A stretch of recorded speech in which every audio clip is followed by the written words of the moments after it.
Karena working memory kita penuh, kita lupa sama hal yang penting dan akhirnya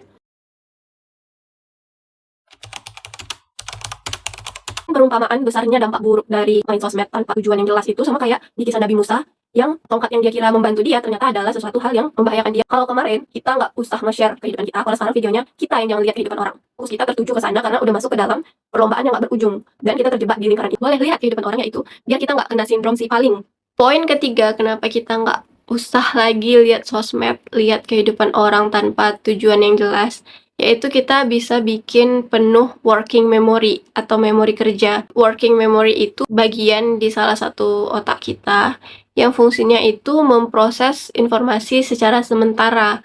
Jadi misalnya kayak kita lagi ngerjain sesuatu, terus misalnya muncul ide, terus kita catat untuk dikerjakan nanti gitu kan.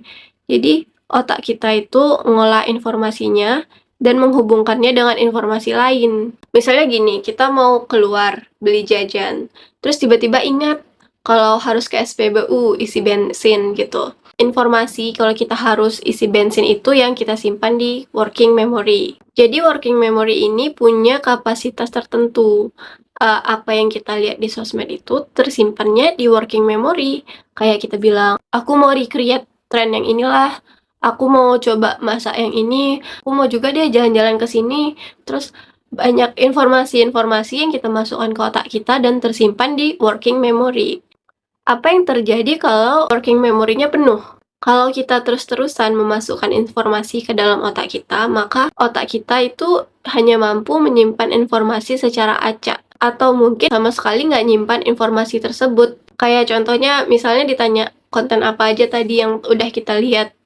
Pasti kebanyakan kita itu nggak inget kan apa aja yang udah kita lihat selama 2 jam scrolling. Efeknya kalau working memory ini penuh, kita akan jadi sering ngebug, loadingnya lebih lama gitu. Otak kita bekerja lebih lambat untuk menentukan harus ngelakuin apa. Yang awalnya kita ingat nih mau isi bensin. Karena working memory kita penuh, kita lupa sama hal yang penting dan akhirnya motor kita mati di tengah jalan karena lupa isi bensin. Efek yang lain kalau working memory kita penuh yaitu kita susah untuk mengingat informasi.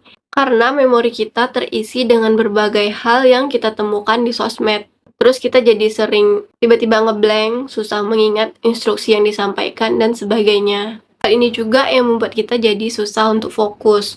Yang sering terjadi itu kita kayak jadi lebih susah untuk khusyuk waktu sholat kan. Jadi waktu kita sholat dan mencoba untuk fokus, yang muncul di pikiran kita yaitu apa isi FYP kita, teman kita tadi ngapain, ngulangin lagi memori kita tentang drakor yang kita tonton. Katanya kalau mau ngubah hidup, mulailah dengan memperbaiki sholat kan. Dan cara yang kita lakukan untuk bisa memperbaiki sholat itu yaitu mencoba sholat lebih khusyuk. Yang mana kita harus mengasih space, yaitu dengan cara mengurangi informasi yang kita masukkan ke dalam working memory itu tadi. Jadi kalau hidupnya mau berubah, mulailah untuk kurangi main sosmed, kurangi waktu kita main sosial media, biar sholat kita jadi lebih berkualitas karena pikiran kita udah difokuskan dengan apa yang kita baca gitu kan. Terus Nabi Muhammad SAW juga bilang tuh, di antara kebaikan Islam seseorang adalah meninggalkan hal yang tidak bermanfaat.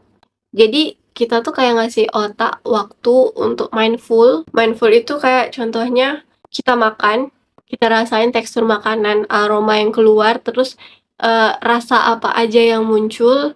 Habis itu misalnya berwudu, kita ngerasain air wudu itu ngalir, gimana sensasi air ngalir, gimana ketenangan yang kita dapatin setelah kena dinginnya air. Kayak misalnya kita duduk di sofa, kita sadar, kita nikmatin gitu. Kita mengaktifkan semua indera kita gitu.